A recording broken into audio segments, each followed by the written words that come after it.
I knew after Tsukasa was taken down, as well as Hyoga, if Tsukasa had lived and he was Dr. Stone's powerhouse, like the strongest human alive, I was like, that would make the Kingdom of Science even more powerful, because we got Magma, we got Kohaku, we got Renko, we got Genko, and now we'd have Tsukasa.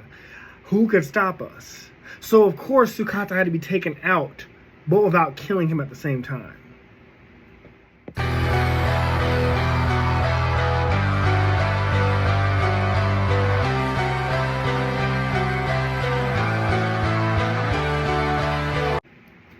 Hey guys, welcome back to Everything Anime Podcast. I'm your host Shinry. Here with Everything Anime Podcast, we talk about everything from anime, manga, video games, TV shows, and what are relevant topics I talk about.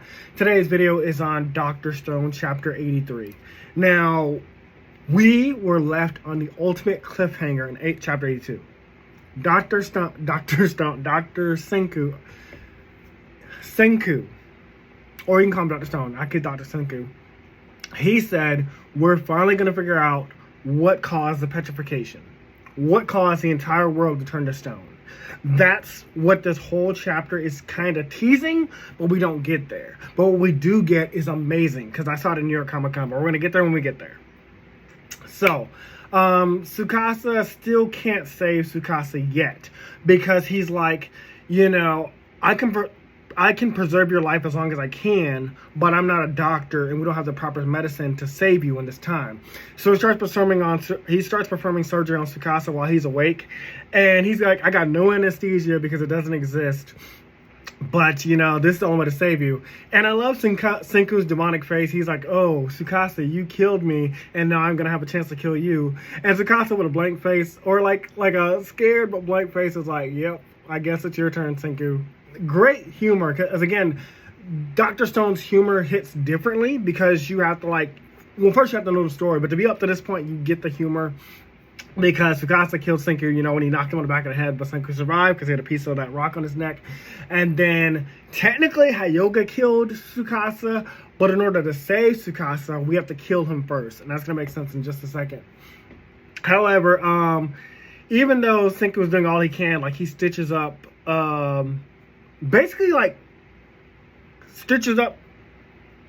Tsukasa's wounds. He's like, it's not gonna help internal bleeding. Like, if you have internal bleeding, you're still gonna die, but like I can basically like slow down your death, but you're still gonna die. And Tsukasa, knowing his body, he's like, I'm only gonna be able to hold out for 10 days. I know my body, I know my strength. I'm not gonna last longer than 10 days. After that, I'm gonna be dead. So I thought, like, okay, this is our countdown, this is our clock against time. Like, we have 10 days to solve whatever caused the petrification, and that would be it. But knowing that petrification is such a huge deal, I'm glad that Senku it wasn't Gen this time, it was Senku that tells us, like, there's no way I'm going to solve that in 10 days. However, he tells Tsukasa, like, I'm going to kill you by putting you under a cold sleep. Basically, like, hydro-freezing you, or, like, you know how they said, like, you know, put you in, like, a frozen state and then wake you up at a later time. That's his plan. And I thought that was really creative, because, you know, we talked about that in history, like how they talk about freezing people and waking them up later, or like when astronauts go to space and, you know, for a long trip, they're put to sleep under ice or whatever, cryo freeze, and they wake up later. So I love that. We once again also get a mutual respect between Senku and Tsukasa, as he promises that during this time that Tsukasa's under, he's going to do everything he can to save him. He's like, I'm not going to stop until I find a way to, like, basically, I'm going to find a way to petrify you.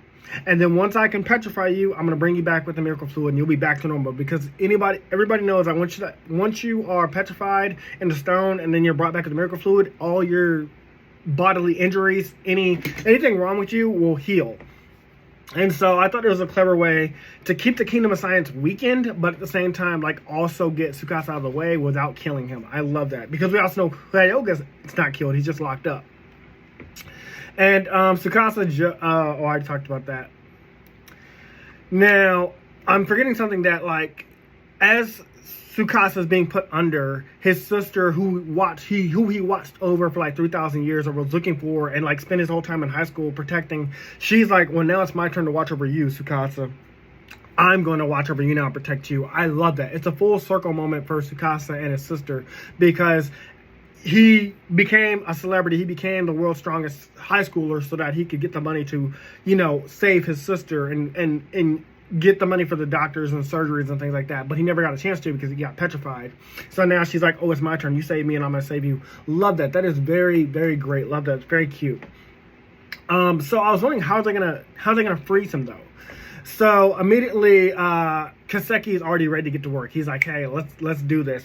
And I love how blown away that Yo, Nikki, and Yukio are as they realize how far in advance the Kingdom of Science is. Like, they're like blown away. They're like, Senku is building things and doing things in our present time that took like years and centuries to build, where Senku is like, oh, I already know how to do this.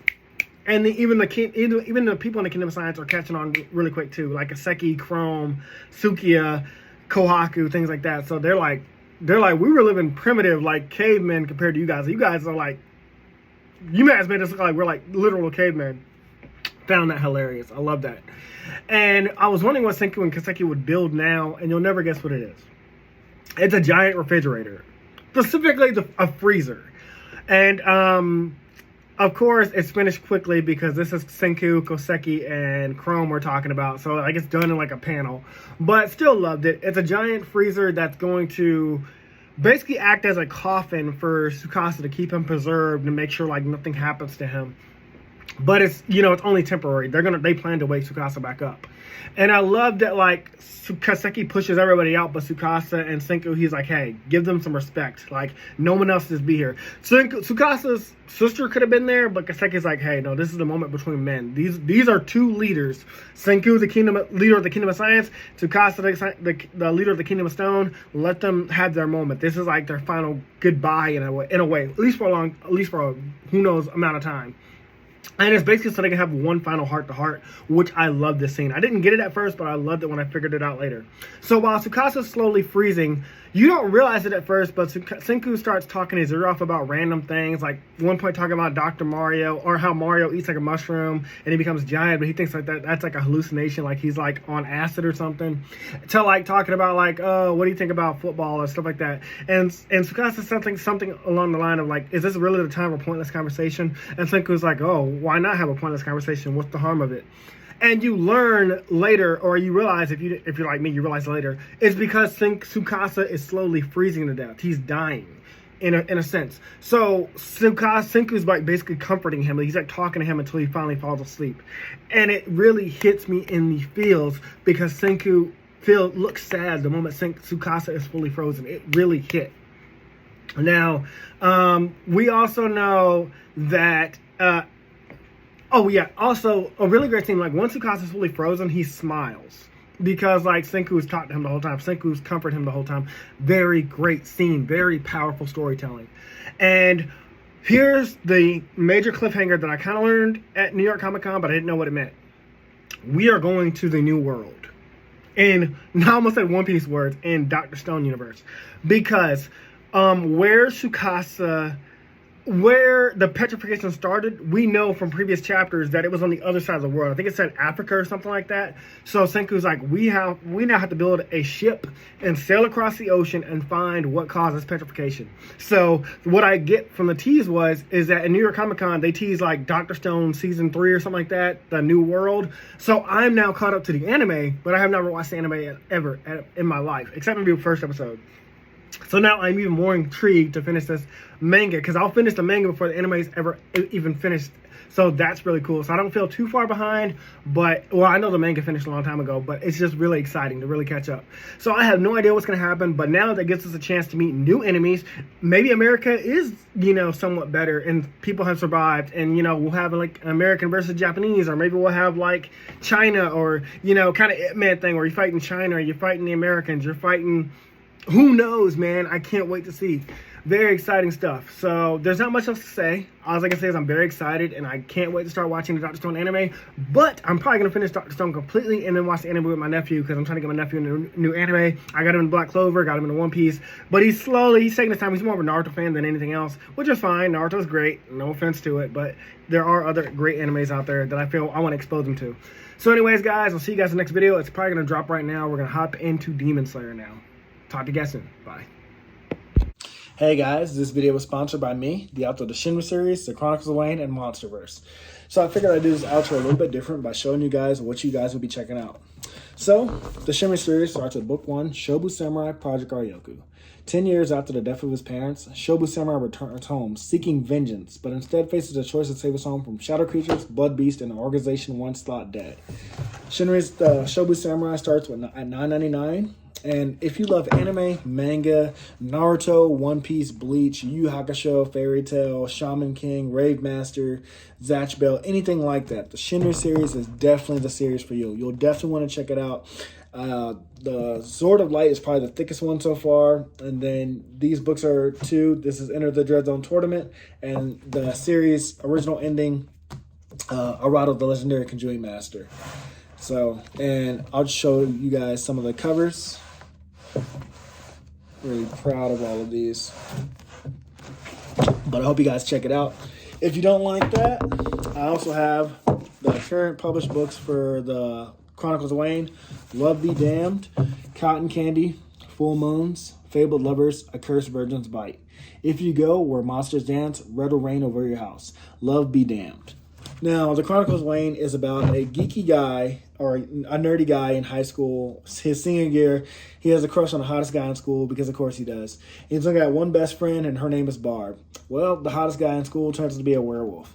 And to make the story more interesting, he bites Wayne and turns Wayne into the first ever wolfman in the last 10 years. And because of that, it was also a sacred law that wolfmen should never be created. I don't want to get into too much of the Chronicles of Wayne without spoiling it, but I can tell you it's very short. This one sells for $6.99, and Love Be Caged right after it.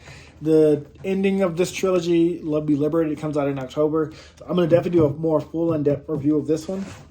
But yeah, it's an LGBT fantasy fiction story about werewolves, vampires, white witches, a dark warlock, and, well, many, many more surprises to come.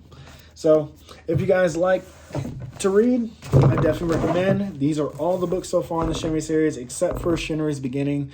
I do have that one, but it's just not here with me. But yeah, I appreciate a like, support, or just a review on Amazon.